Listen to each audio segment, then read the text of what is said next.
এই দেখুন, ছাদ বাগান থেকে দস্তা কচু বা দুধ কচু, আপনারা যে যে নামে চিনে থাকেন, সেই কচুর পাতাটাকে আমি হারভেস্ট করে নিলাম। আজকে বানাবো কচুর পাতা আর মুসুরির ডালের ভর্তা। তো প্রথমেই আমি কিছুটা মুসুরির ডাল ধুয়ে নিলাম।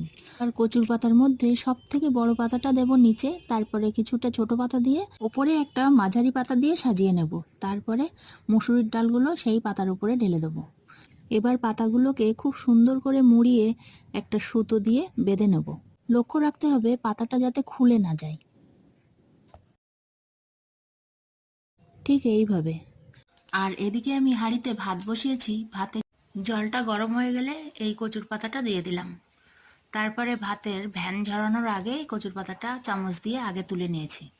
এবারে একটু সর্ষের তেল, পরিমাণ মতো লবণ, কাঁচা লঙ্কা আর কুচানো পেঁয়াজ দিয়ে মাখলেই হয়ে যাবে রেডি কচুর পাতা আর মুসুরির ডালের ভর্তা।